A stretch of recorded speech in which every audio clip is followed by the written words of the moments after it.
Good morning, everybody. Happy New Year. Happy 2021. I think we're all probably glad to have the last year over with. We are celebrating 5 years of getting better at leadership. IT Leaders has been going for 5 years now. It's amazing. My name is Doug Feast. I'm the founder of IT Leaders, and I'm super glad to have you here today. Who are we and why are we here? We visit this every meeting. This meeting is for IT leaders in staff positions, people who have direct reports. So managers, directors, CIOs, VPs, and folks who are considering leadership in the future. If that's on your journey, I think this is a good meeting for you to attend. We work to keep the vendors and sales reps out. We do have a few service providers here, but the members have direct reports, so they're in the same boat that you are. They're having to deal with leadership in an IT situation. This is about networking, it's about mentorship, and about developing leadership skills. I do announcements, and we have a couple of guest speakers. I'm excited about the guest speakers we have today. Couple of administrative items. Please stay muted and turn on your video. This is a peer group, so we want to make sure that everyone can see the peers. We started out doing webinars after we went virtual last year, and after a couple of meetings of two talking heads and not much else going on, I think we wanted to see everybody's face again and take advantage of the fact that we appreciate each other and we benefit and can draw value from each other. Please take screenshots if you would. I don't often have the chance to do that during the meeting, and it's important to do social and to expand the group. So if you could do that, I'd sure appreciate it. And you can text those to me at my phone number, and use the hashtag IT Leaders Indy if you would, please. We have a couple of venues on the web that are important to know. IT Leaders LinkedIn company page, put together by Rusty Maynard. Thanks, Rusty. Rusty picked up a new role recently, so he's up to his eyeballs in new work, but he's still taking care of the IT Leaders LinkedIn company page. If you've got other events or articles that you really like, that you think are proof of value and that we can publish publicly, please send those to Rusty at his email down at the bottom. We've got the LinkedIn private group, which is something you can join so you can communicate with each other. I really want to make it a point for you to take advantage of that this year. There's a number of different ways you can help each other: vendor validation, leadership questions, looking for new opportunity, or looking for people that might be a good fit for the roles that you need to fill. And this is a private group, so your secrets are safe with each other. And then just to stay informed, the website's always the best place to look. https://itleaders.org/Indianapolis is the best place to go. This is where you register for the events like this. You can sign up for the mailing list so you stay in touch. There are the LinkedIn company page and LinkedIn group. Make sure you differentiate between the two. And then if you want to follow us on Twitter, Indianapolis IT is how you can do that. IT Leadership Boot Camp, the best $975 you'll ever invest in your leadership skills. Lou Russell's been leading that since we got started 5 years ago. It looks like May of this year is when the next one's going to be. We have 5 people signed up. We need a few more to make critical mass so we can do this. This will be virtual. It's about 20 hours of content. A lot of tabletop exercises, 360 assessments, self-assessments, and emotional intelligence training. Great Leadership 101 class. If you've got IT people who are not as self-aware as they should be, I know that's hard. Most of you probably don't have that, but this is also a good meeting for that. So if you'd like more info, reach out to me or reach out to Lou. Finally, the mentorship program. We've been running this for about 4.5 years, and it's been great. It's a self-service program. If you'd like to be a mentor, if you'd like to find a mentor, I've got a one sheet that will describe to you how this happens. We've got about a dozen CIOs who've been involved in the program as mentors. So if you'd like to get involved, please reach out to me. I recently sent out a survey. About a week and a half ago, I sent you a survey. We are using it, as always, to inform content and to make sure we're staying on track with what you need. If you haven't completed that, please complete it by Friday. If you didn't receive the link, take a snapshot with your camera, phone, everything else this thing does right now, and take advantage of that. What's coming up? What's on the calendar? February 21, it looks like the last week of February, we'll do the survey results webinar. Raquel Richardson of Centric Consulting and I will be involved in that as well, just like we did in the prior years. March 16th, Matt Bellinger, who's on the call right now, is going to be our guest CIO speaker. And I don't have the leadership topic speaker nailed down yet, but we actually do have them nailed down. We just need to move all the chess pieces around in the right time slot. So, and then May is the next meeting. Warren Leonard from JD Byrider will be speaking at that event. Please make a note that the May 11th event is not the third Tuesday. It's usually the third Tuesday when we hold these, but this one is not. So that's the second Tuesday, and we're doing it because of some conflicts.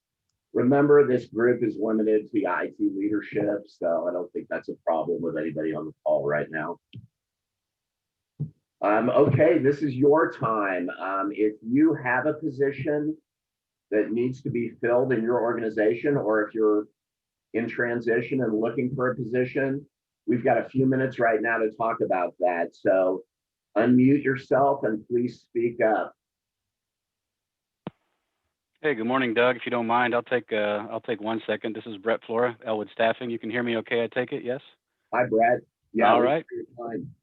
Hey, we've got two positions available with Elwood Staffing Corporate Office, senior developer position, .NET, RDBMS, and then database report writer as well, working with Crystal and SQL reporting services. So if anybody out there runs across somebody that's looking for something, we prefer to have people here in Columbus, Indiana, but we are willing to consider remote or only part-time in Columbus and working from home the rest of that. So thank you, guys.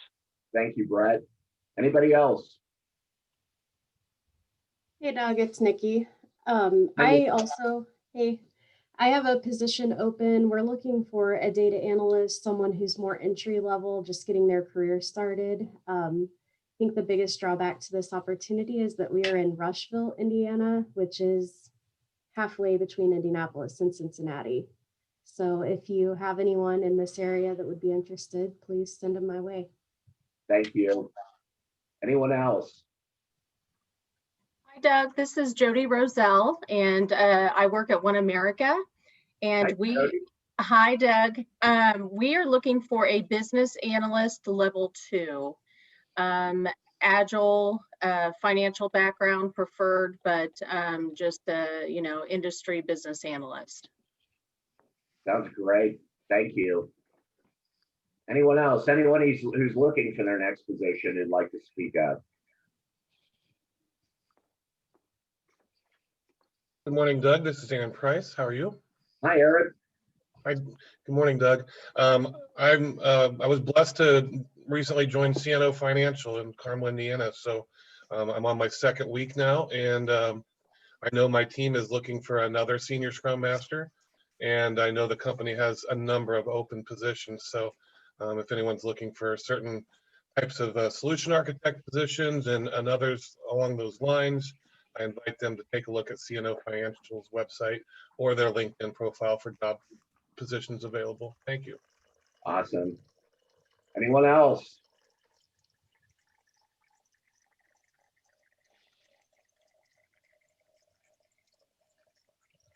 Fantastic. I love to hear about all these new open positions in 2021. I see great growth for a number of industries that I've been talking to, and surprising growth in other industries you wouldn't think would have such an advantage in our present circumstances. So super excited. Thanks everybody for contributing. Finally, I want to express my gratitude to my employer, Expedient. IT Leaders wouldn't exist without them.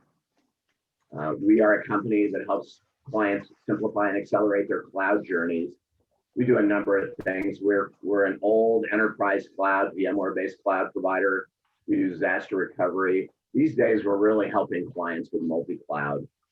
We're 12 data centers in 8 cities. And for a company to allow me to spend my time and their money to help IT leaders in the local community get better at their jobs, I think is still amazing. I'm surprised to this day at how effective it's been and how much philanthropy we've been able to do in the community. So please, if you'd like to learn more, we're doing a lot of interviews with CIOs this year. We have weekly community events, Expedient does. I'm actually involved in a lot of those events. So go out to expedient.com, check out the events. We've got a lot of strategy sessions as well. So lots of good content from there. Thanks, Expedient. All right, we're almost there. You're almost done listening to me and you can listen to the speakers. So let's talk about those. Aaron Kopel, he's really. I mean, seriously. Somebody needs to mute, please. Great, thank you. Aaron Kopel is the founder and CEO of Project Brilliant, an agile consulting firm here in Indy. Aaron's a certified Scrum trainer and a certified enterprise coach and holds an MBA from the Kelley School of Business. Our other speaker, our guest CIO speaker, is Dave Breedlove. Dave's the CIO at Cook Group, the world's largest privately owned medical device company. I bet a lot of you didn't know that. Dave's led Cook's global IT function since 2016, joined the company in 2001 as CFO, and has held many executive positions. They're really a fascinating journey. He lives down in Bloomington with his wife Melissa, and his 3 children. Super glad to have both of those folks on. If you will bear with me here, I need to make sure that everybody's set up. There's Dave. We're going to make him a co-host right now. Dave, I'm glad to see you join. Thank you. Wow, all these faces. It's really great to see all you. Aaron, the floor is yours. All right, thanks, Dave. Hi, everyone. First off, I want to thank everyone for being on camera, because it's a really great thing to see people's faces these days, of course. And I know I've been a lot of talks, during the COVID period here, and just speaking to black boxes with names on them is not quite as exciting as seeing people's faces. So thanks so much for that. I really appreciate it. And really nice to see some familiar faces out there. Lots of folks that I've seen come through either our classes or even some clients of ours as well. So really great to see all of you. And I want to thank Dave for being here as well. And so Dave Breedlove, and Dave and I are going to sort of tag team this a little bit. So Cook is one of our clients. We've been working with Dave for a couple of years now. And so really want to share sort of the story a bit. And so the way we're going to do this, I'm going to lead off with a little bit of conceptual content about how Agile transformations work and how leadership plays into that. And then I'm going to turn it over to Dave to basically walk through the story of Cook and how they've been going about this, and some of the great successes and also some of the challenges that have happened along the way. And so that's kind of the way we're going to do this. And so just to start with, hopefully everyone can hear me okay. I'm going to be doing a little bit of drawing back here behind me as well. So if you go up to the top corner, I think it's up here, you can go to speaker view, and that'll zoom in on me a little bit so you can see what I'm drawing back here. I'm going to talk through a few things, and this is just sort of my gig, and what I do typically is a lot of training and drawing and stuff like that to try to share some concepts. So we'll start with that and just sort of walk through, like I said, a few things conceptually, and that'll lead into some of the discussion with Dave, and we'll just sort of go back and forth with that. So hopefully that's a good format for everyone to just sort of hear the story here. So I'm going to start back here talking about what an agile transformation is and what we're sort of looking at here. So with that, what we're thinking about with an agile transformation is about culture change. A lot of people, come at this from a business process standpoint, and unfortunately, that doesn't usually work out very well. It's not something that usually sticks. And so we want to talk about a little bit deeper about what this really looks like from a success standpoint. I know a lot of people are going about agile transformations probably, and we're going to talk about a few patterns here that we see typically. So Project Brilliant, we've helped a lot of companies with their agile transformation and seen a lot of different things going on out there. But there's three, I guess, main patterns that we see. So down here at the bottom of my sheet, got the vertical axis here about agility and how agile the company is becoming, first of all, and then over time. And so I'm going to talk about a couple patterns here to start with. And so the most typical one we see is when an organization, sends a few people out for training, and those people come back and then try to, start the agile transformation after having gone through like a 2-day class. And so that pattern looks something like this. So bit of fits and starts, doesn't quite ever get to a lasting point, doesn't quite get where we want it to be. There's some benefits though, a little bit at the team level usually. So the people come back from training and start their team up, and some good things are happening there temporarily at least. They're starting to do Scrum maybe or things like that. They start getting organized and might have a Scrum Master, product owner, that kind of stuff, but they don't quite get it to be a lasting situation because the existing situation in the organization is sort of beating them down, right? And so it never quite gets where you want it to go.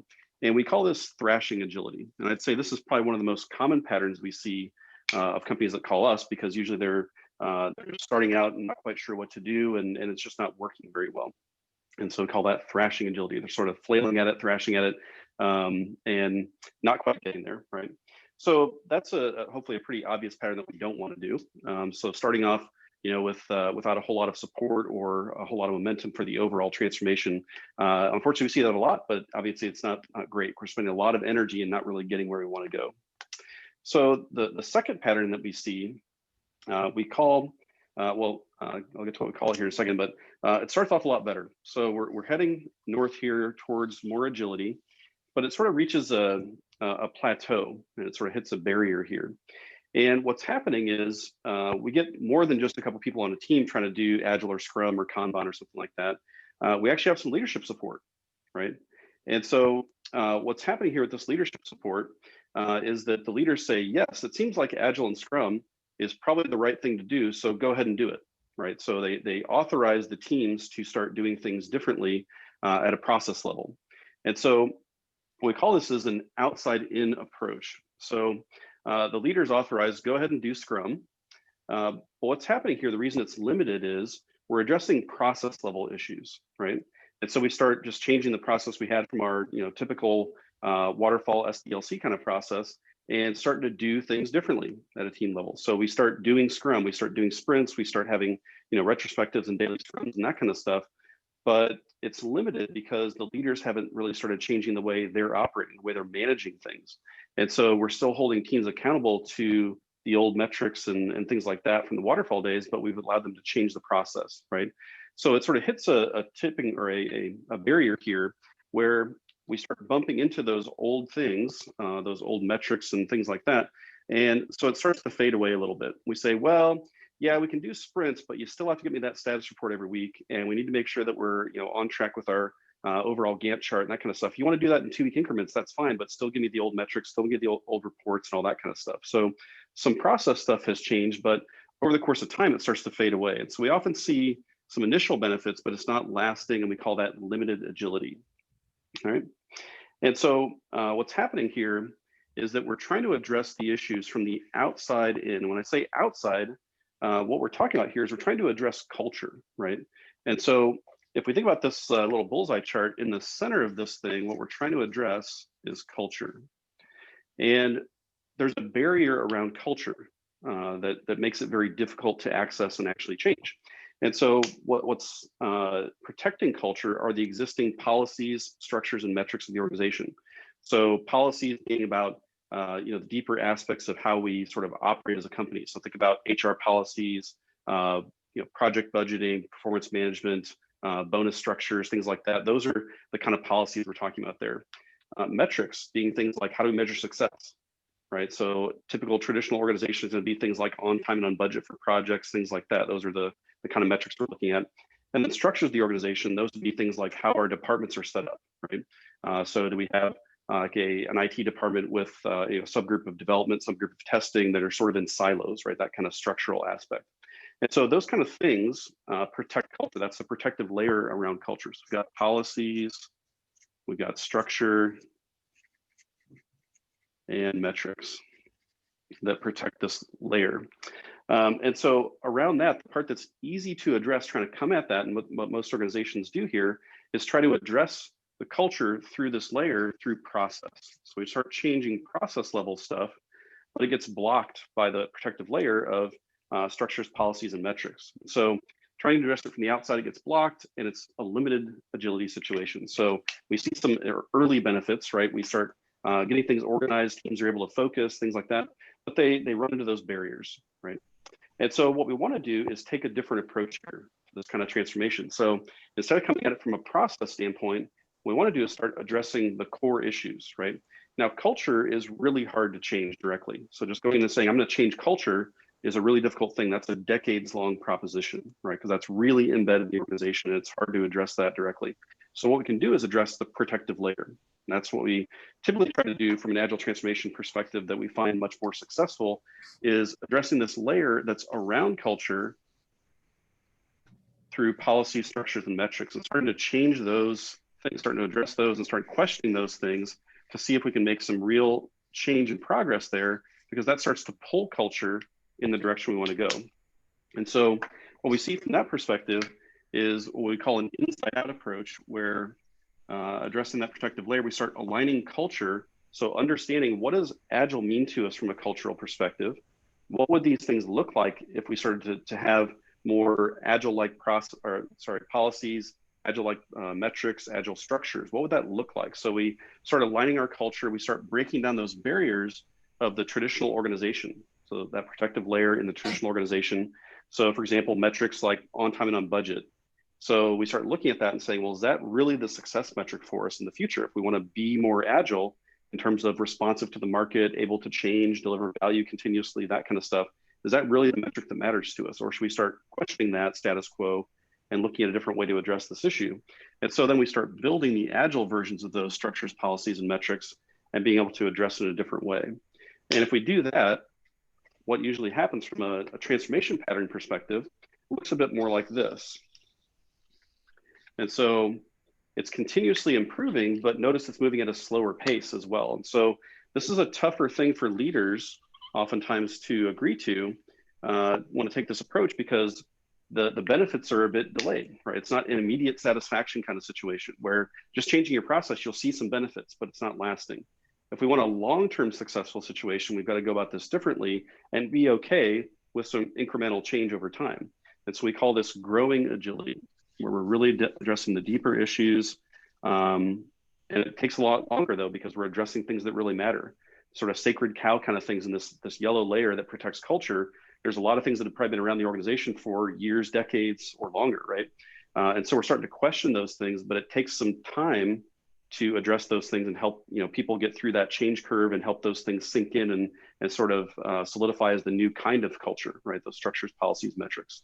And so really addressing deep-rooted things like organizational structures where people have built sort of their kingdom, right? So if you have a development department and a testing department, for example, that's an easy, obvious structure for us to look at and say, that's not very agile. That's just going to generate waterfall handoffs. And so how do we start addressing that? Well, it's starting to combine those things into a value delivery or product delivery structure. So those are kind of things we're looking at, and it's hard to address those as well. It's a lot easier to address those than it is culture though. So from an overall transformation perspective, I just want to sort of give this picture to you, because this will sort of set the stage for some of the stuff that Dave's been able to do at Cook to help understand how things have started to evolve there. So one other diagram I just wanted to show here real quick, and I'm going to get on to Dave being able to share his story, is a leadership development model. And so when we think about agile leadership, really trying to get to the point where leaders are the ones not just authorizing the organization to go do Scrum, but they're actually living it themselves. They're setting up a situation, they understand and can empathize with the situation, and they're setting it up for success. And so just to run through the model here, agile leadership development usually starts with expert leadership, where we have people who are experts in a certain field or aspect of what they're doing. So pretty often in our situation in IT is going to be, they were a software developer or tester or something like that. They were actually doing the job. and then they get into a management role for that function, right? And so these expert leaders are often focused on the work and more tactical aspects of the work, and very focused on doing the job, understanding how to do it, and then guiding people on how to do that job. And so very focused on the work at hand, that kind of stuff. And as we advance, we get into what we call achiever leadership, where the leader goes beyond just doing the work into more like programs and projects, things like that. And they're focused more on the strategy. And so this is about achieving goals, completing projects and programs and things like that.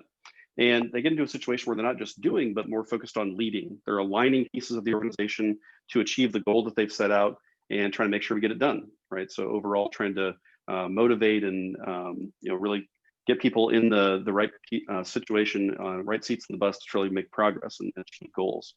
And then the last one here, catalyst.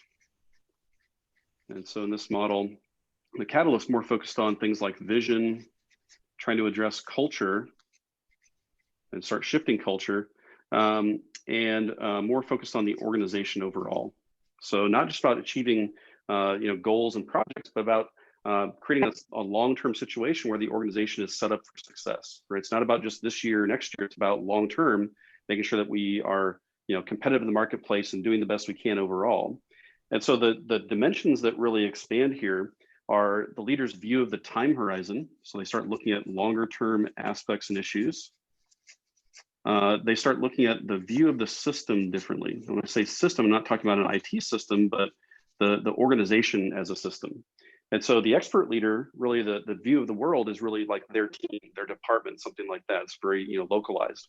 The achiever, usually the view of the system would be maybe more their business unit, right? All those people that are involved in the project or program they're dealing with. And the catalyst, though, is looking at the bigger picture.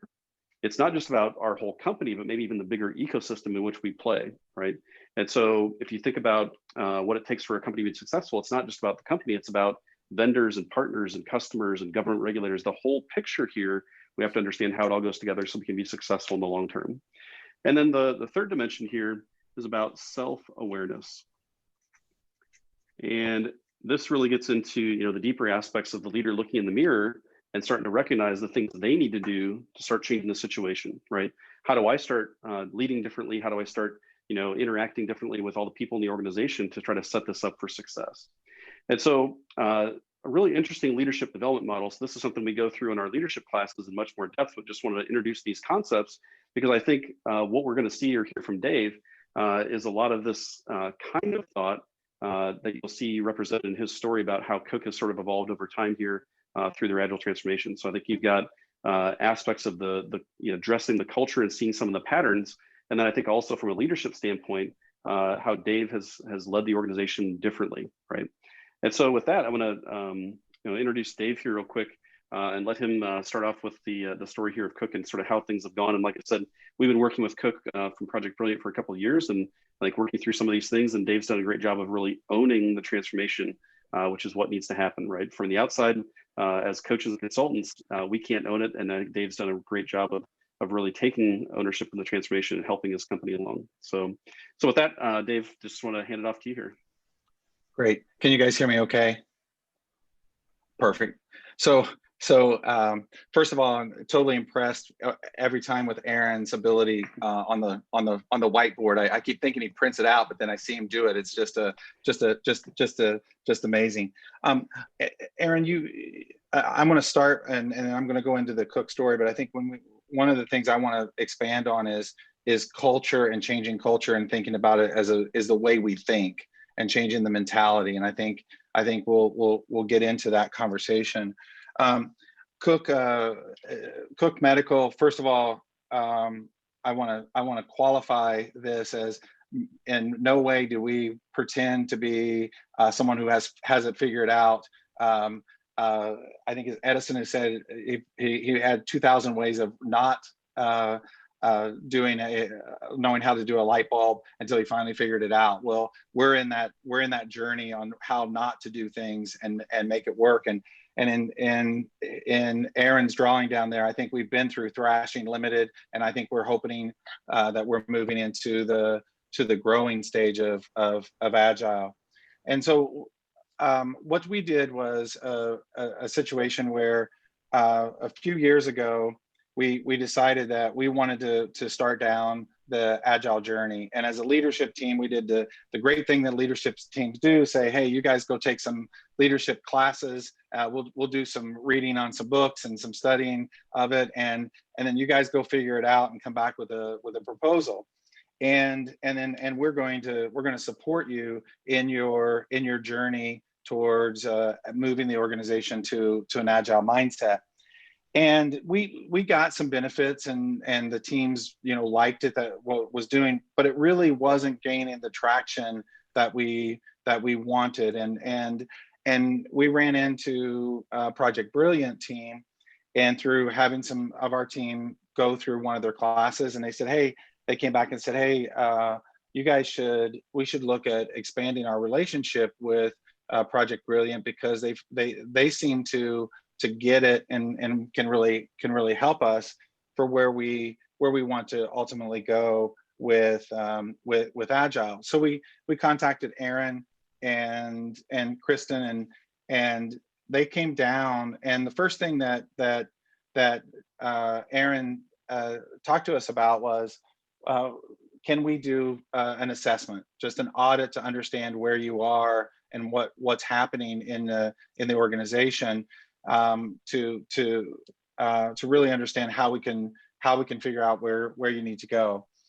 And at the end of that assessment, came back and we had a really nice conversation about this discussion about culture and what were we doing at the leadership level to really embrace Agile. And Aaron talked to us about the concept of us participating heavily in Agile, and we agreed that what we were going to do was take our leadership team and start to run our leadership team as a Scrum and Agile team. And I've told Aaron this before, and I tell others, we have two transformations to Agile. One was the pre-IT leadership taking an active role and learning, and post. And so what we did was we formed a Scrum team. We got a coach for us to help us. And then we started to think of ourselves as a leadership team, as a Scrum team. And I became the product owner. And I thought, wow, this is going to be easy. I've seen this before. It was one of the hardest things I ever had to do, because I had to come up with what is going to be our backlog, what is our product, and what is our backlog as a leadership team. And we really looked at two value streams that we were looking at, is delivering value to our business partners, and creating an effective, efficient, and compliant organization. And those were the two products that we were really our main products that we were looking at. And then from that, we were describing what we wanted to get done, and we started doing two-week sprints. And it was a big challenge. I mean, a Scrum team, how healthy your portfolio is if you look at a Scrum team and you see how good their portfolio is a good indication of how good that Scrum team is doing. And I was in charge of developing that backlog. And I can tell you, my first couple of stories and our first backlog, if I went back and looked at it now, it'd be atrocious to look at. And as a leader, I had to put myself out there to our development team, which was the other leaders on the team, and hearing in our retrospective that we were doing as a Scrum team that my story sucked, and my acceptance criteria wasn't clear, and how I could get better at doing that. And then I started to notice that when we started to do our demo, a lot of the things that our teams were struggling with, we were struggling with. And so we were talking about whether it be an employee development framework that we want to do. And the person in charge of that, we would have conversations as, no, this is all we need. This is all the value that we're looking for. But we could do so much more. And all those same words that we hear from our development teams were coming out of our voices as a leadership team. And so we got someone to play the role of Scrum Master. I played the role of product owner. We had the leadership team playing the role of development team. And then we started to work in 2-week increments off of that. And so prioritizing that work that we could do, that we needed to do, how to value that as an organization was huge for us as a team. How to balance our quote unquote day job and what's the difference between work that goes outside of our leadership work and that day job, and how do we do that as a team is something that we had to fight through. And what we did was we classified our work in really 3 buckets that we did is we said, this is whirlwind. We like the word whirlwind issue because if you don't address it, that whirlwind's going to get bigger and consume you as an organization. So we need to really be good. And we talk about what are our whirlwind issues. Then we say, what are the things that we want to make incremental improvement on, that we need to keep things going? And then what are the things that we want to make substantial improvement on, and the things that we really want to lift up and focus on and move forward as a leadership team. And that has been extremely healthy for us. So now we can start thinking about our work as a leadership team in these three classifications. And so we've been doing it for a little over a year to year and a half. One of the things that has happened is we as leadership are changing the culture because we're changing the way we think. And we as leaders were really about optimizing our resources, and how do we make sure that our resources are optimized to the best that we can do, to how do we optimize value and what is value. And it's hard for another leader, and I'm sitting there going, that's great what you did, but you didn't really bring us any value. You moved the needle, but I can't do anything with it. And starting to impact the culture in the way that we think, that was probably one of the biggest things that started us to start moving to, it's not about making sure that we're maximizing the return on our resources, optimizing, but how do we move to delivering as much value as we can. And so Dave, I think that's a good example of some of the stuff we were referring to here, where it's not about the process change and that kind of stuff. It's really about some of the deeper things. So what are some of the experiments that you guys have worked through, towards that behavior change and some of the stuff you're talking about? Because I can think about, some of the aspects of, oftentimes, just generally out there in the world, IT organizations are viewed as just a cost center, right? And they're just trying to squeeze every last drop of productivity because it's a cost center. I think you guys have started to change that mentality, right? Yeah. So one of the things that a couple of things that we've been doing, Aaron, I'll give you two examples of that. One of them is we are we're dividing our work into work stream value streams, and we have a partnership steering team that we've done a really nice job of their setting our priorities and what's going to be the highest value for them, and what we call the right side work. This is new capability, new solutions that we need, and getting their input into that. And then what we've done is what we call left side work, which is ensuring that our systems solutions are up, available, and secure, and that's our responsibility as a leadership team.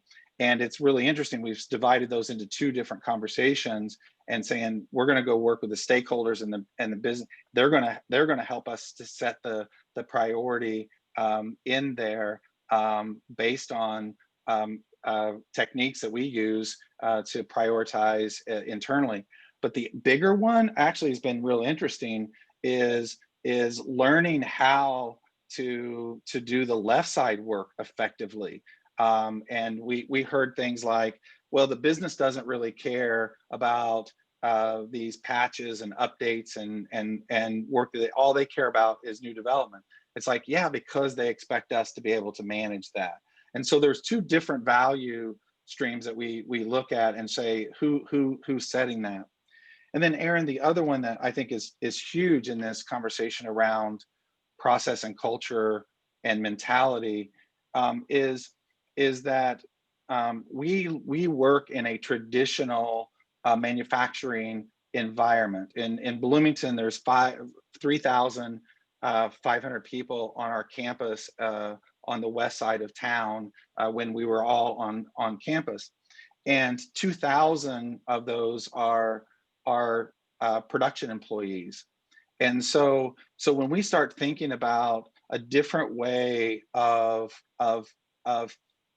thinking about our management, and in a conversation we're having right now, it's a great example, is we're actually going to, for each employee, they're going to have 4 people that are supporting them. That used to traditionally be one manager, but we're looking at it as, who's your HR support and compliance manager, making sure you got your vacation, your overtime, or your training that's been complete. Then we're going to have who is your professional and technical development lead, and who's doing that for you. Who's doing your personal development lead, and then who's assigning you work. And traditionally, that's all been the view of one manager. We feel like that we can separate that. In some cases, it may be one. In some cases, we feel like it's going to be better if we can split that out and be more value to the employee. But when you go work with HR, you're like, well, wait a minute, they're worried about 2,000 plus employees that are out on the production floor, not the 200 people that are working in IT. So we have to find a way to navigate that. But what we're going to, and we haven't worked through all the details, but we're going to have a way that, yes, we feel the need for HR and do that, but we can move to being more agile in our environment. So those are a good examples. Yeah, I think that last one's a really good example. Like there's a lot of companies that struggle with that, of course, and it's a hard thing, especially when you've been doing management that way, where all of that stuff is on one person's shoulders. I think that's a really interesting experiment that you guys have undertaken there, and it's a good example of other things that can start questioning the traditional stuff that's been around forever, right? And I think a lot of organizations struggle with that one specifically from the HR manager side in an agile environment. Like, how do you start pulling that apart? What kind of pushback did you see on that as you started on that path? Well, and Aaron, a little bit background, that came out of a conversation of understanding the difference between a job description and roles that people play. And so we really struggled with how do we get people, T-shaped people into the organization. We talk about that a lot in Agile. How do we give opportunities? And what we ran into was risk assessment is a good example. and especially in our regulated environment, risk assessment on systems is really important. And then you'd come in well, that's typically the role of the BSA, and that's in the job description. But what we've done is we've split that out and said we're creating a role called risk assessment, and to do risk assessment, here's how you qualify to play that role. And so what we're changing the breaking the one-to-one relationship between an employee and job description and an employee and and roles that they play. And we may have a BSA that could be a junior BSA that doesn't have the capability to do role assessment and play that risk assessment and play that role. And we're going to work with them to develop them into that. So that conversation, which we talked about, of when we develop these teams, these agile teams, and getting them all the tools and capabilities they need to have in in that team. Well, we originally went and said, well, we got to have all these job descriptions and all these people. Well, we don't have that head count. And so how do you start doing that? Well, how do you create T-shaped people? And so from that T-shaped people conversation, which identified roles, we took that out, and now we're running up against it for managers and saying, why don't we take that same approach when we look at managers and look at the role that manager plays? And is it always best for the employee that's that one role? Because some people are really good at keeping sure that compliance, but not really good at developing people. And if we could leverage that in a role is a really, really exciting accomplishment that we think we'll leverage.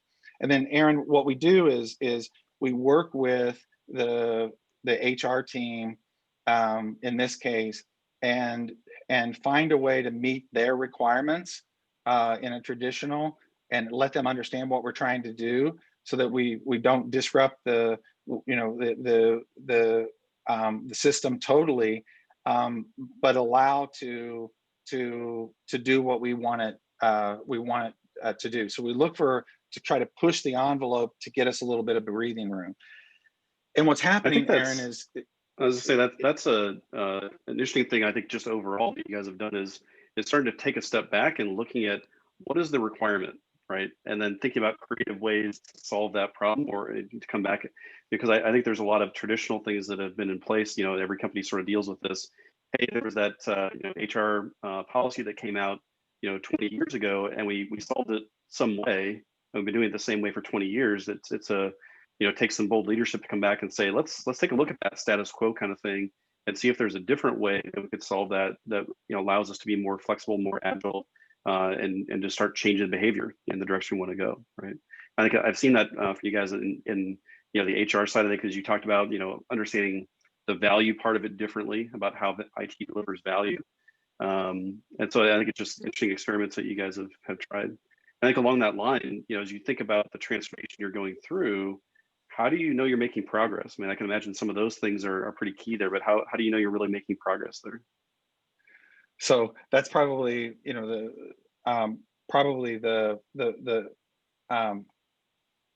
most difficult thing to do. I think one of the things that I was looking for, and Aaron, we had a conversation with you and your team about this, is our team, us as a leadership team. When we first, I loved your technical drawing as far as leadership goes, because when we first started, there were some people who, if we didn't follow Scrum to the T as a leadership team, then the Scrum police were going to come in and we were going to get arrested and thrown out and not allowed to use the Scrum term ever again. What we did though is what you're seeing is you almost have to do that. As you learn to play music, you got to follow the sheet music, and you do. But what I saw the success is when I started to see our leadership team being able to to open to adaptation of our approach for our situation, but still being true to the idea of adding value and our agile mentality. And so that was one that I was looking at from a internal organizational output. The other one was, as any Scrum team, is what is happening with our customers. And those two customers are two main stakeholders are, one, our business partners, and are they seeing a difference in the way the leadership team is interacting, and two, our employees and what's happening there. And when you hear things, and you can see it from our employees, I don't know what's happening with the leadership team, but it's interesting. And we were pulling our managers and some of our team leads into our sprint reviews, and we were engaging them into our backlog refinement and getting them to help us prioritize. And all of a sudden, there was an engagement. So there was, and then on our business partners, where you can see the commitment they had to support what we were doing by being engaged. When you call a meeting with executives, leaders of an organization, no one shows up, and then when they do, they're not actively participating, are really good signs that they're not engaged. And that was the exact opposite. Everyone was there, and everyone was extremely engaged in the conversation and very supportive of what we were doing. And then the other thing, Aaron, that you talk about, is the circle of influence versus circle of concern. That's the kind of a change management philosophy been around for years. And when I think about culture, and I think about structure, metrics, and so on, what we try to do is to say, what can we focus on, and what can we do, and do that. And yeah, we've got concerns that we're going to run into the other areas in the organization. But what's happening is because we're focused on what we can do, and we're starting to see results, other people around the organization are starting to say, hey, how can we engage, and what are you doing, and what can we do as an organization? And I can tell you a really great example is we had a conversation where we did an annual business plan and an annual prioritization as a corporation. After a couple of conversations about what we're doing as far as shortening our planning period to 2 weeks, the corporation said, why don't we do something to do it for 6 months and then reset it for 6 months? And there were conversations about, well, why don't we go to a quarter, or what don't we do? And we compromised to change the culture to go from, hey, we're going to have annual priorities, to that we're going to have planning period priorities that are 6 months. And that's been adopted at the corporate level. And what we've been doing has had an influence on that. So it's kind of working in between there. Yeah, I think that's another good example of just things that have been around forever. Everyone does annual planning. It's just sort of what you've done for, I'm sure, decades and decades, and it's started to be the role model and sort of the test bed for a lot of these concepts. I think is it's pretty invigorating. I think as you talk to other leaders in the organization, that hey, we're trying something different, we're trying something new.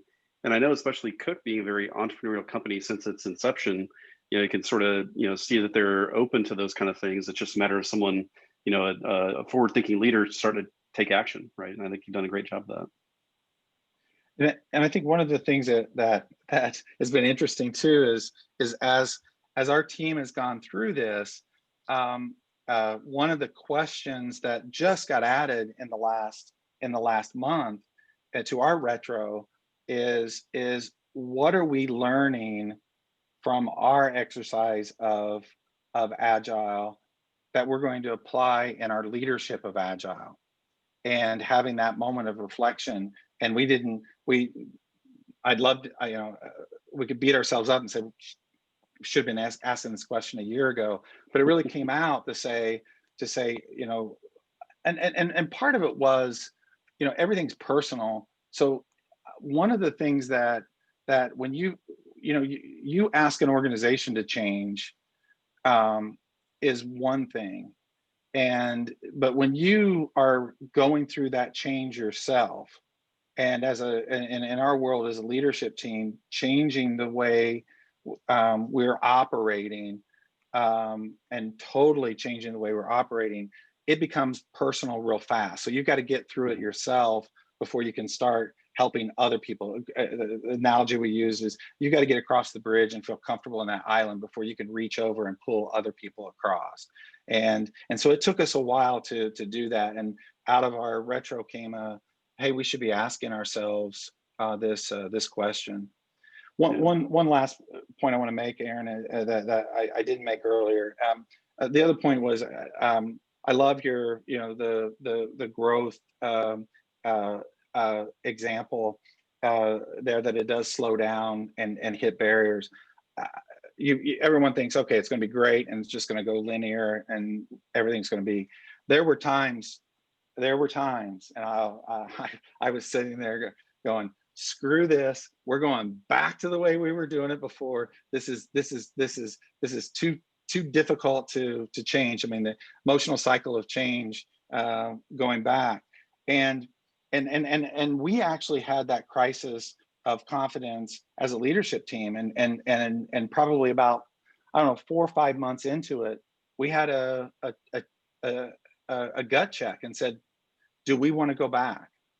Do we want to continue as a leadership team in this direction? And it was overwhelming, that no, we don't want to go back, that we got to keep fighting through it. We got to keep learning. We got to keep moving. Yeah, it's a really good example of what Scrum teams go through. And I think that's, one of the really interesting things about the example that you have there, Dave, is, really trying to do it yourselves, empathize with what the Scrum teams struggle with. I mean, I know, early on, you were personally passing out the Scrum guide, right, to people in leadership and management and saying, we're doing this, go read this, understand it, we're going to start, tomorrow, kind of stuff, right? And then being able to persevere, just, hitting the challenges, the same kind of things that Scrum teams hit. Is this right for us? Is the kind of work we're doing, is it conducive here? And the answer is yes. It's just a matter of working through the conceptual challenges. And, this time of year as well, coming into New Year's resolutions. And, I imagine a lot of us have had those resolutions of, we're going to work out, we're going to get healthy, we're going to eat better and all that kind of stuff. And you start, a couple weeks into it and you're like, wow, this is really hard. Am I sure that I really want to continue doing this? And I think you guys did a great job of just having that gut check, taking a step back and saying, yeah, it's a good idea if we do this, right? We need to continue forward because there's a better world on the other side of this if we continue. And Aaron, one of the things that I didn't say, but I think it's important, is it's done a hell of a job for me as a leader. I mean, to clearly articulate what you want to get done in the next 2 weeks, to a level that someone can pull it in and know what the acceptance criteria is going to be on that, and express the value that you're going to see in that, and having a framework that allows you to do that has been fantastic. I mean, and also what's happening now is the leadership team, we're forming their work streams, or we're calling work streams, and they're creating their backlog and their priorities with their team. And so the conversation we're having, Aaron, is how do we effectively coordinate those activities, and we I think we've termed it coordinated Scrum, because we don't want to find somebody say that, oh, that's what you're doing, Scrum at scale or Scrum of Scrums. We got to figure out how we're going to do coordinated Scrum between our teams, and see that backlog. And I tell you and John, when we first started, you said, you should have one backlog of work, and there's no freaking way for a $2 billion company that we're going to be able to have one backlog that we're working out of as an organization. There's no way. Today, I'm convinced that we can. And especially as we look at what's our whirlwind, what's our incremental, and what's our substantial that we want to make, and so that's what we're doing next. Which I'm excited because what it's going to do is take that same leadership learning that I've been through and taking that to our teams, and then and I'm just talking about how we operate our organization as an IT organization, and not even over into the development side, which is what you traditionally see for Agile. I think it's a really interesting example there too. Is think about that you guys are doing Scrum as a leadership team, and from managing sort of the operating system of the IT organization. And where I see a lot of companies as they get into their Agile transformation, they start thinking about scaling on day one. And I think that's something that you guys really understood as we had those first conversations, is you have to have something to scale before you can scale. You can't just jump into, we're big, so we should scale right away. I think you guys really took it from the perspective of, let's understand how to do this first, and then we'll figure out how to get multiple teams doing it. I think that was a great example, learning that from a leadership standpoint. And again, it's the same struggles that teams have. And it's great that you guys have worked through that. So. Yeah, it's almost that, a restaurant that tries to expand too fast or right. Franchise too early, and so they really got it. They got it down, and they're comfortable with it, and understand what the key value proposition is in there. Yeah. Well, I know. Just keep an eye on time here. I know Doug put out there any questions, so let's open it up for questions. I see Luke has one. Luke, if you just want to go off mute, go ahead and ask it, I guess. It sounds like, Dave, you prioritize your backlog items based on the value delivered on behalf of the organization. And there's bound to be political pressures in that. Like, the marketing department might say, hey, I need your resources spent on segmenting your product offering to measure opportunities, or the production say, no, you need to be able to support this production process, or we're more important. How do you deal with that? Do you have a system for making those things objective as far as the value delivered, or do you have a team that says we have to get the final say, take a vote? How do you do that? Actually, I've got two things. One of the things that I recognized, because I went through that same thing, and extremely. We could do a whole session on prioritization conversation, because there's no magic formula. And what I've determined is, as a CIO, that's my job. I've got to be a product owner. I got to understand what my partners are and what are the priorities of that from a business value. And so we talk about business value, and I'm a transitioned accountant. I'm on step 12 of the 12-step program of moving away from being an accountant. So as an accountant, you would think, oh man, do a return on investment. It's going to be easy, and you can quantify it, and you can do. I can tell you, for those of you that aren't accountants, there's more art in those return on investment than there is science in those. So at the end of the day, I like the idea. I'm the chief product owner for the IT organization. What are the value that we're bringing out? And I've got to know. If I'm doing my job right, I got to get the products into the market at the level that our customers want to consume it. And so I got to think about what's the value to the marketing department in that, or what's manufacturing, and figure out which way the winds are blowing in the organization and what's going to be the most value for the organization. Now, to do that, I have enlisted a subsegment of the Cook Medical Executive Team, about 5 people key, that I asked them to get together every once in a while and have a conversation and just say, hey, this is what I'm thinking. Am I thinking right? And test. And I think, and then one of the other things I do is we force rank it. And I think that force ranking really does a good job of of trying to understand the difference in value between two things. My grandmother said she had 9 kids and she loved all of them in different ways. And I think about that when I go through and say, you know, I may have 9 projects. I got to love them in different ways. And what are the differences between them? And how do I force rank that so that I can have it in my mind? The one thing I would tell you is what I found as an organization in priority, the organization wants priority. How you came up with it is not so concerning as the idea that you have a priority. And so what I try to do is get myself in those 3 actions to say, I'm ultimately responsible. I've got advisors that can do it. I force rank it so that I can be confident in what I'm saying as a priority and why. And I've gone through that thought process, and we can do it. I think, you know, Dave, just to add to that, I think transparency, right? Just making that backlog visible so people can understand what the priorities are. And so when they have questions, they're talking about it in context, right? So it's not just, I think my thing is the most important because I don't know what else is out there. They know what else is out there. They can see it. You can talk them through why, right? And I think that's one of the things we see from the Catalyst leadership aspect is there's the why, right? It's not just, I'm the dictator, here's what the priorities are. It's here's what they are and why they're that way.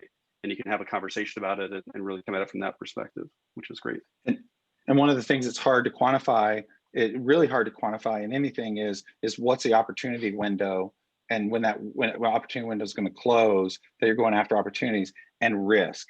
And because risk is usually defined as severity and probability, and that's, you know, how, so that you gotta that's our role as IT leaders. I think that's the probably one of the biggest things we can do as an organization is really understand what that business value is. Yeah, being clear about priorities. So thanks for that, Luke. I want to come back. I'm realizing Dennis actually sent in a question before the session, maybe late last week, and so I want to give him a chance to ask his question as well. Can you hear me? Yep. All right. I actually don't remember the actual question. I sent it to Doug in an email, and I'm looking for it, and I don't exactly remember what it was. Do you have it in front of you? I do. I'll just read it here. So, team running with an agile mindset, we're accustomed to having clear priorities, and we commit to the work for a given sprint. Yet leadership seems unwilling to change the status report mindset. Does that help jog the memory? Yeah, so here's the struggle that we have as an organization. They told us to go be agile, and the teams are self-forming. And what we find out, though, is leadership is always asking for status reports, and they're looking, projecting, like Dave said, 6 months, a year. What are the milestones? But yet that status report that we have to create, by the time we create it on a Tuesday for a Friday staff meeting, is obsolete. We've already had a sprint review. We've already had a retro. We've already made adjustments to the priorities. And what we're saying in the status report, I'm just going to say is flat out false, is wrong. But leadership seems to struggle with getting out of that. I need this PowerPoint status report that says what we're doing. Great question. And if you didn't read my body language as you were asking that question, I was very, very uncomfortable because it's probably one of the things that we deal with the most. I mean, we got PMO offices that are getting set up, and it's a transformation that Cook's making, is becoming a global operating organization, and so project management organizations are starting up, and we're facing people who want to know down to the nth degree what you do, and their role in life is I exaggerate to say you're limited to X number of times to go to the bathroom in a week is how much they want to manage it, right? But what we've been doing is we've been moving to a conversation as an organization, which has been good, and us in IT is talking about deliverables. what are the deliverables that we're going to deliver in the next business planning period. So we've identified from an IT perspective what deliverables we think we can deliver in the next 6-month period. The other thing that we've done is we've identified what we call a business project lead for each one of those deliverables, that the person that has the vision and the business commitment to make it work, we can deliver so we're recognizing that the evolution of the organization is the value is not the solution itself, it's the number of users, number of sessions that are utilizing that solution. So we outside of the organization, outside of IT, we pulled in and said, let's talk about deliverables. Let's talk about the business project lead that's going to help us to partner, which is always this, IT and business going right together. And then we're going to rely on those people to give us an update on how far they think they are in that deliverable. And 100. And so we've asked them on I think it's a monthly basis to go through. There's a tracker that we've done. So I would love to tell you that we've got it figured out, but what we did do is move towards looking at deliverables. And then what we did was just to do a simple example to say, how far along are you? And are there any impediments or concerns with reaching that deliverable? And again, you think about Agile, it really starts to get into what is the acceptance criteria for that deliverable. And if you can get that on a business value item, you're starting to get there. And then you constantly have to deal with the aggressive PMO office that wants to do everything. And Aaron, you said it. I mean, as leaders and other executives, there's comfort in knowing that I got a beautiful Gantt chart that's all colored in. But we all know, I mean, sometimes the teams take so much more time to update the chart that we could be delivering value. And that's, I think, to that point, I think some of what you guys have done that we'd like to see more organizations do is, from a leadership perspective, it's more about directional information rather than exact, task deadlines and things like that. So, are we moving in the right direction? How are we breaking down the work into something that's understandable? And then the big thing from leaders and management is really about, are they solving the problems that are getting in the way? Rather than complaining about why aren't you getting it done, it's more about what problems do you have that I can help solve so that you can be more effective and deliver and things like that. And I think that's, we often talk about management and leadership as the impediment removal service. That's the job, right? And so it's really about directional information and solving problems, right? Getting impediments out of the way. Yeah, we're putting we're redoing some things in our organization where we're creating an executive action team, an EAT team, and that we say eat impediments for breakfast and focus on deliverables for lunch, and that's what that team's to really be about, and then developing the organization in the afternoon. That's kind of what we're looking for. So it's good stuff. Well, just take a couple more questions here. So I see Tom DeBella has one. Tom. Hey, Aaron, long-time listener, first-time caller. Just on the great chart that you drew with the Thrashing Limited and Growing, do you find companies start low and evolve to high? Some jump in the middle. I'm just from anecdotal work with several different companies. They seem to get to limited, and then when it's time to get to that next step, it's, hey, we wrote you a big check 2 years ago. Isn't this thing done?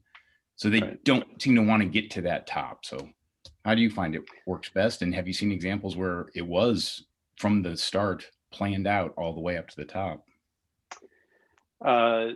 So I don't know of any examples where it just worked the first time, right? They did everything perfectly, and there's going to be some trial and error, definitely, and usually some massive failures along the way. And so usually a successful agile transformation comes from pain, right? A real need and desire, like, we're not going to survive in the market unless we do this kind of thing. That's when companies usually start to take it seriously. When the world starts to change, in a dramatic way, and they realize that they're going to be left behind or not be successful. And so I would say the thrashing one is the most common one to start with, because most times organizations, from a senior leadership perspective, especially 10, 15 years ago, A lot of leaders hadn't heard of Agile or really understood it in a way that would make sense to them. And so I think what we're starting to see a lot of now are people starting off on this blue line. And I usually think about this as, we're trying to find the quick win, right? And so we're beyond thrashing. We get it. We can't just do this at a team level and be successful. We know that this has to be bigger, that leaders have to authorize it. But the issue is they're just trying to find the quick win, right? How do I lose 20 pounds in 2 weeks kind of thing, right? Instead of how do I start living a healthier lifestyle? That's exactly the difference, right? And so we see that a lot, and there's a lot of frameworks and options out there, snake oil salesmen, that kind of stuff that'll say, oh yeah, we've got the, just give me 1995 and we'll solve all your problems. And of course it works for a little bit, and then you get on this downward trajectory, unfortunately. And so I think it really is, to get on this green line from the start, really some forward-thinking leadership who really understands we've got to think about this from the long term. And think about the leadership diagram I had as well, is that expert, achiever, catalyst. Most organizations have a performance management system that is built to find the achiever leader, the middle one. And what that looks like is people that can deliver on a goal, right? I can get people lined up, put people in the right seats on the bus, and I can deliver on the project. The problem with that is when I deliver the project, I move on to the next thing, and all that stuff starts to collapse behind me, right? It's sort of, they're the ones holding up the tent poles as they go along. And once they move on to something else, then it just sort of, folds behind them. And so it's the catalyst leadership mindset that we really, want to try to help leaders develop, because it's not about just achieving that one project or goal. It's about how do we set up a long-term sustainable situation. And that's what the screen line is about, right? Is getting that mindset where we got to go beyond just achieving the Agile transformation.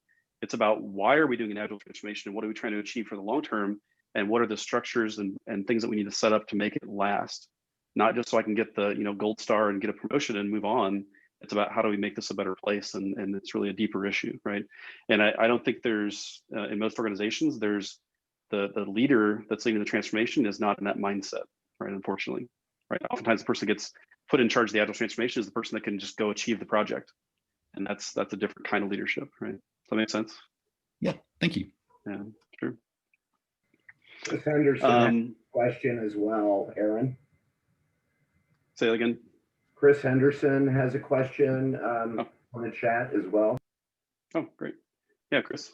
Yeah, kind of the question that I had, and Aaron, please chime into this too. But Dave, as a leadership team, how do you folks take those what I'll call executive privileges, right? The kind of visions and thoughts that pop into your head and often lead an organization for months or years to come. How do you break those down and work with that executive team to get enough clarity to push it into work that could be done in sprints?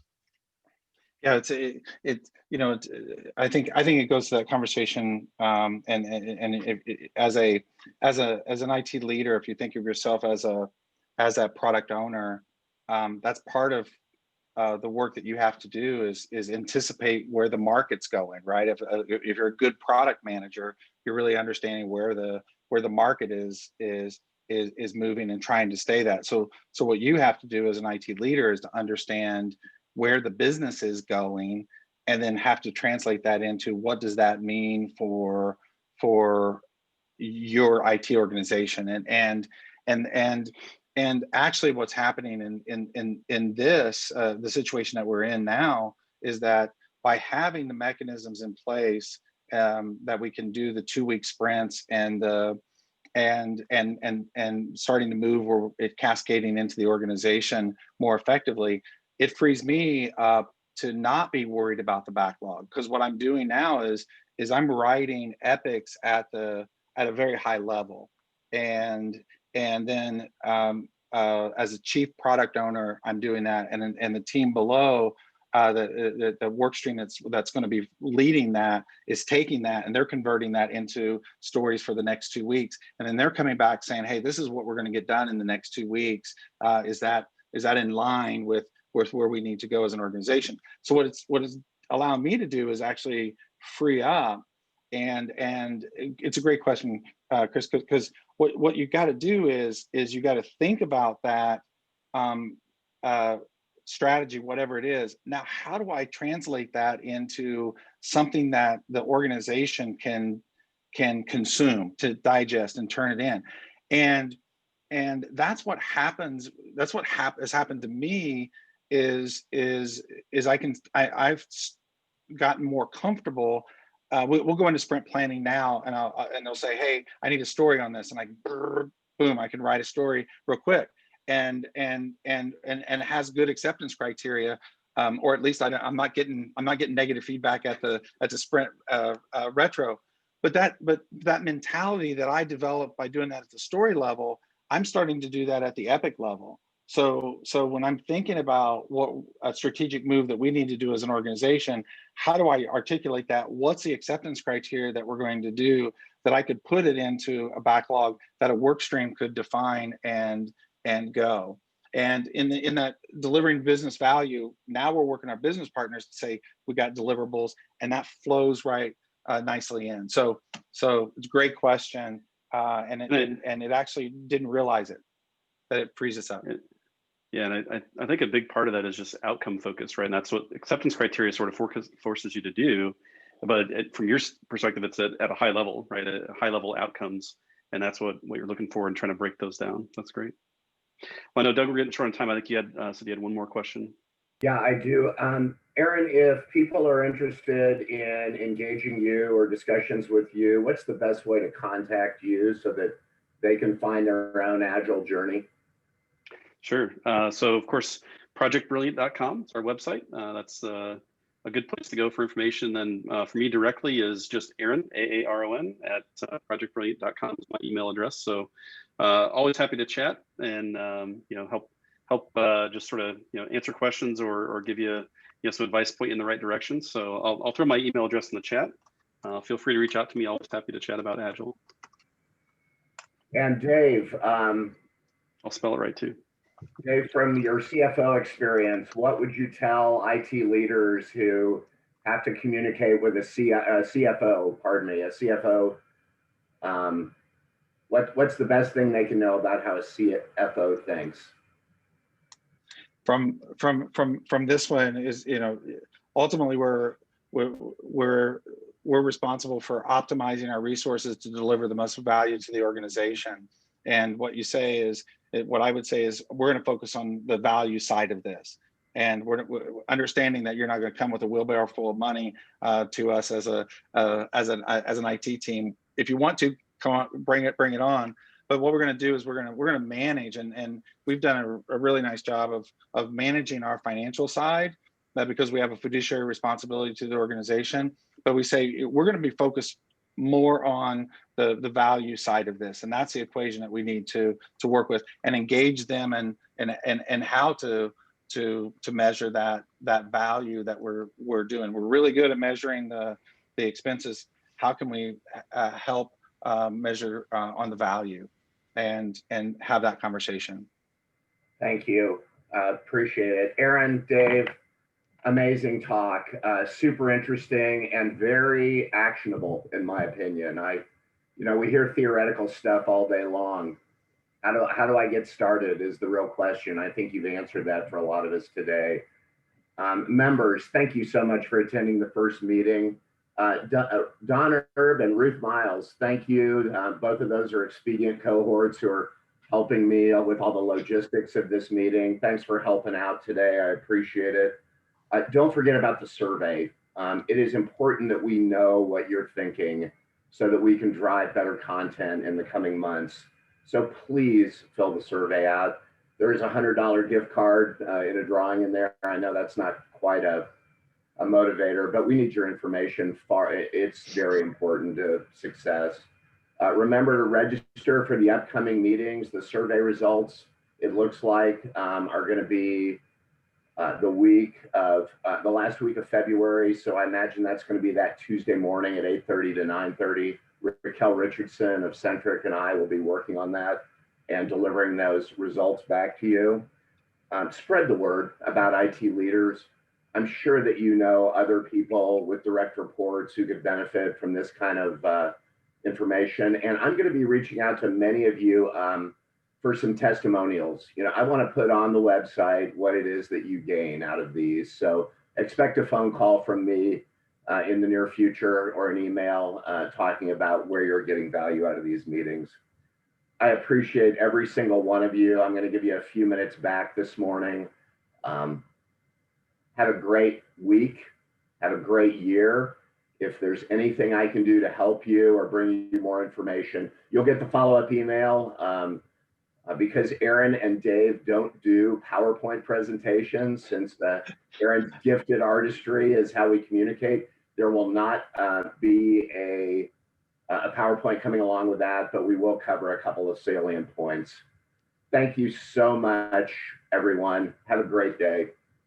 Thanks for having us too. Thanks, Doug. Thank you. Thank you, Doug. You're welcome.